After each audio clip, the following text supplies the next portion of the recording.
অভিজ্ঞান দত্তকে উচিত শিক্ষা দিয়ে মনার হাত ধরে টেনে নিয়ে গেল প্রান্তিক। হ্যাঁ বন্ধুরা, এমনটা হতে চলেছে আজকের পর্বে। গল্পের শুরুতে আমরা দেখতে পারবো কম্পাস মনাকে বলছে, কি ভেবেছেন মনা ম্যাডাম, এভাবে মাথায় বন্দুক ঠেকিয়ে বিয়েটা করতে পারবেন? অন্যদিকে দেখা যায় মাই বলতে লাগলো, এই কাজটা মোহিনী করে। আমি নিজের চোখে দেখেছি মোনালিসা মোহিনীর ঘরে ঢুকেছিল। মোহিনী তখন অস্বীকার করতে থাকে আর বলতে থাকে, কখন, কই, আমি তো দেখিনি, নিশ্চয়ই আমি ঘরে ছিলাম না। ওখানে মাই বলতে লাগলো, একদম মিথ্যে কথা বলবে না। আমি ঠিক আছে মোনালিসার সাথে হাত মিলিয়েছি। আমি কোনোদিন চাইনি দাদাভাইয়ের কোনো ক্ষতি হোক, আর এখনো আমি চাই না দাদাভাইয়ের কোনো ক্ষতি হোক। তাই তুমি যদি সত্যি কিছু জেনে থাকো বলে দাও। আমি নিজের চোখে দেখেছি মোনালিসা যখন তোমার ঘরে ঢুকেছিল, তুমি তখন দরজাটা বন্ধ করে দিয়েছিলে। এদিকে কম্পাস হঠাৎ করে চিৎকার করে বলতে লাগলো, মোনা ম্যাডাম তুমি কিছু করতে পারবে না। আমি এখন কি করি স্যার, আপনি একদম চিন্তা করবেন না। মোনা ম্যাডাম সেই বোকার বোকাই রয়ে গেল। এই বলে কম্পাস এমন ভাবে তড়ি মারে যে সমস্ত গুন্ডারা পিছে সরে যায় আর কম্পাসে হাতে থাকা একটা যন্ত্র বেজে ওঠে। তখনই মোনালিসা ভয় পেয়ে যায় আর বলতে লাগে, এটা কি হচ্ছে, এটা কি হচ্ছে? এদিকে মোহিনী বলছে, আমি কেনই বা মোনালিসাকে আমার ঘরের ভিতরে ঢুকিয়ে আমি দরজা বন্ধ করে দিব। মাই তখন বলে, মিথ্যা কথা বলবে না, আমি নিজের চোখে দেখেছি।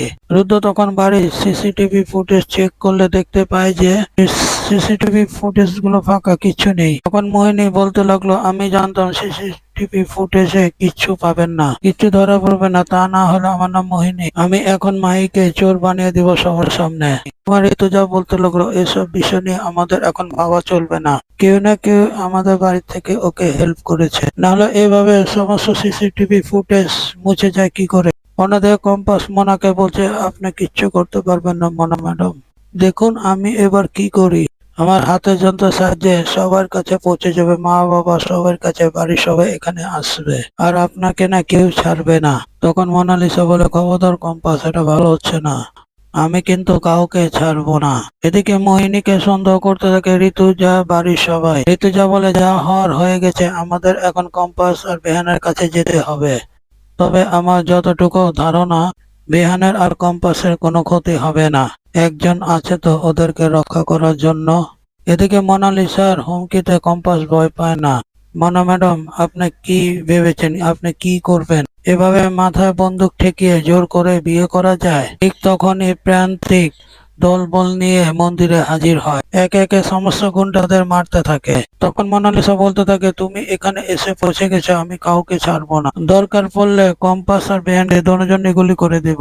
তবে কিছু করতে পারে না মোনালিসা। মোনালিসা গুন্ডাদেরকে মেরে প্রান্তিক বেঁধে রাখে। এবার ওদেরকে বেঁধে ফেলে রাখ যত পর্যন্ত কাজটা না হয়। আমি আগেই সন্দেহ করেছি তুমি কিছু না কিছু একটা করবেই। তখন থেকে আমি কম্পাসদের বাড়ির সামনে পাহারা বসিয়েছিলাম, আমার লোকজন সেখানে ঘোরাফেরা করছিল। মোনালিসা তখন রেগে বলতে লাগলো, তোমাকে আমি ছাড়বো না, কিছুতেই তোমাকে আমি ছাড়বো না। প্রান্তিক তখন বলতে লাগলো, তুমি যে শ্রদ্ধানো মেয়ে নয়, আমি তখন বুঝে গিয়েছি। তখন বেয়ান বলতে লাগলো, এই তোমার ভালোবাসা, তুমি আমাকে খুন করতে দু পা পিছনে হলে না? ছি মোনালিসা, ছি, তোমার তো লজ্জা থাকা দরকার, তুমি যে একদম শ্রদ্ধান্য ন আমরা বুঝতে পেরে গিয়েছি। কম্পাস বলতে লাগলো, আমি যখন মার কাছ থেকে শুনি প্রান্তিক দাদা আমাদের বাড়ির মধ্যে পাহারা বসিয়েছে, এমনকি প্রান্তিক দাদার লোকজনকে আমি দেখে ফেলেছি। তখন আমারও সন্দেহ হয় বাড়িতে কিছু না কিছু একটা ঘটবে। কি ভেবেছে মোনা ম্যাডাম, এভাবে পেপার সাইন করিয়ে বিয়ে করা যায়? সেটা তো কিছুতেই যায় না।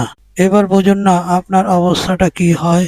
তখন বেয়ান বলতে লাগলো, মোনালিসা, আমি কোনোদিন তোমাকে ক্ষমা করতে পারবো না, কোনোদিন ক্ষমা করতে পারবো না। তখন মোনালিসা রেগে গিয়ে প্রান্তিকের সামনে গিয়ে বলতে থাকে, তোমাকে আমি কিছুতেই ছেড়ে দিব না, তোমাকে আমি শেষ করে ফেলবো প্রান্তিক। তখন প্রান্তিক বলে, আপনি আমাকে কিছু করতে পারবেন না। কেন এত বড় বড় কথা বলছো? তোমার কি আছে, কি আছে? পরিচয়টা তো নেই, তুমি রাস্তার ছেলে, আবার বড় বড় কথা বলছো। তখন কম্পাস বলতে লাগলো, মোনা ম্যাডাম, এটা কিন্তু আপনি ভালো করছেন না, প্রান্তিক দাদাকে আপনি এভাবে অপমান করতে পারেন না। তখনই মোনালিসা বলতে লাগলো, তরে তো মা বাবা ঠিক নেই, তুই কোথায় জন্ম হয়েছে? ছোট লোক কোথাকার, আবার এক ছোট লোককে জুটিয়েছিস। ওর মা বাবা ঠিক ঠিকানা আছে, কোথায় থাকে, কি করে, কোনখানে ও জন্ম হয়েছে সেটা কি ও জানে? আমার তো মনে হয় কোনো অশিক্ষিত গেহ, এমনকি খারাপ লোকের ঘরে জন্ম হয়েছে। এইভাবে যখন প্রান্তিকের মা বাবাকে নিয়ে প্রশ্ন তোলে, তখন প্রান্তিক প্রচন্ড রেগে যায়। মোনালিসা বারবার করে প্রান্তিককে ছোট করতে থাকে। জন্ম পরিচয় নিয়ে সেখানে থাকা সিঁদুরের বাটিটা ছুঁড়ে মারে, আর সেই সিঁদুর গিয়ে পড়ে মোনালিসার স্মৃতিতে। তখনই মোনালিসা চিৎকার করে বলতে লাগলো, এটা তুমি কি করলে? কি করলে তুমি এটা? তখন বেয়ান আর কম্পাস অবাক হয়ে যায়। প্রান্তিক তখন কি করবে কিছু বুঝতেই পারে না। সেই মুহূর্তে ঋতুজা, মনার মা, অকেলে সবাই এসে মন্দিরে হাজির হয়। ওদেরকে দেখে তো মোনালিসা আরো চমকে যায়। তখনই মোনালিসা বলে, আমি এই সিঁদুর মানি না। তুমি এটা কি করলে? তুমি আমার স্মৃতিতে সিঁদুর ছুঁড়ে মারলে। আমি এখনই এই সিঁদুরটা ধুয়ে ফেলবো। তখনই মনার মা এসে হাতটা ধরে বলতে লাগে, তুই এই কাজ করতে পারিস না। তুই এই বিয়েটা নাই মানতে পারিস, এই বিয়েটা আমি মানি। তখন মনা বলতে থাকে, ছেড়ে দাও আমার হাত। তখন অভিজ্ঞান দত্ত সেখানে চলে আসে, আর সেখানে এসে বলতে লাগলো, বৌমা তুমি আমার নাতনি হাত ছেড়ে দাও। তখন পিতা বলতে লাগলো, না বাবা, আপনি অনেক কিছু করেছেন আমার মেয়ের জন্য। আজকে আমার মেয়েটাকে ভুল পথে পরিচালনা করে আমার মেয়েটার জীবন দুর্বিষহ করে দিয়েছেন। আপনি বিয়েটা নাই মানতে পারেন, কিন্তু আমি বিয়েটা মানি। আমার নাতনিকে বিয়ে করবে একটা রাস্তার ছেলে যার জন্ম পরিচয় ঠিক নেই।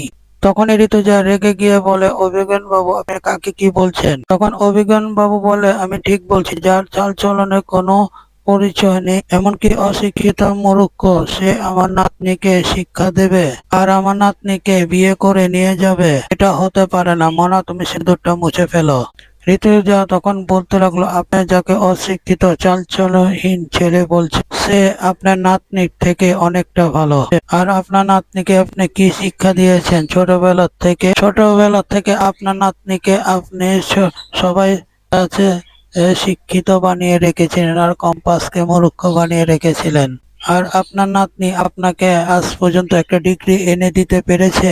কিছুই করতে পারেনি। আপনার নাতনিকে আপনি সবসময় শিক্ষাটি দিয়েছেন, ভালো শিক্ষা দিতে পারেননি, কিছু পারেননি। এখন আবার আপনার নাতনিকে আপনি ভুল পথে পরিচালনা করতে এসেছেন। কম্পাস তখন বলতে লাগলো, আর কত অন্যায় করবেন দাদু? আর কত অন্যায় করবে? তুমি তো মোনা ম্যাডামের জীবনটা তো ছারখার করে দিয়েছ। তুমি আবার এসেছো মোনা ম্যাডামের জীবনটা ছারখার করে দিতে। আমার তো মনে হয় প্রান্তিক বাবুই পারবে মোনা ম্যাডামের এই জীবনটা শুধরে দিতে। তখন মনার মা বলতে লাগলো, আমার মেয়ের বিয়েটা আমি মানি, কারণ এটা মন্দিরে মার সামনে সিঁদুর পরানো হয়েছে। আপনি নাই মানতে পারেন। তখন মোনালিসা বলে, আমি এ বিয়ে মানি না, আমি এ বিয়ে কিছুতেই মানি না। মনার দাদু বলতে লাগলো, অভিজ্ঞান দত্তের নাতনি চার চলহীন ছেলের সাথে যাবে, সেটা আমি কিছুতেই মেনে নিতে পারবো না। তখনই প্রান্তিক রেগে গিয়ে বলতে লাগলো, বন্ধ করুন আপনার এইসব আজে বাজে কথা। আমি যতটুকু বুঝতে পেরেছি, আপনার নাতনিকে আপনি ভুলভাল পরিচালিত করে আপনি এমনটা বানিয়ে দিয়েছেন। এখন আপনি বলছেন আমার চাল চলন নেই। আমার তো মনে হয় আপনার নাতনিকে আমি আর কিছু না দিতে পারি। আপনার নাতনি ভুলগুলো আমি শুধরে দিতে পারবো। অভিজ্ঞান দত্ত বলতে লাগলো, এই তুমি কার সাথে কথা বলছো?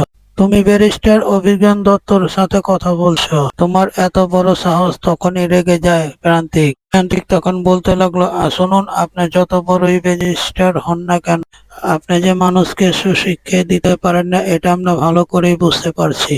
এমনকি আপনি আপনার নাতনিকেও সুশিক্ষা দিতে পারেন। এই বলে অভিজ্ঞান দত্ত সামনে দিয়ে মোনালিসাকে টেনে নিয়ে যায় প্রান্তিক।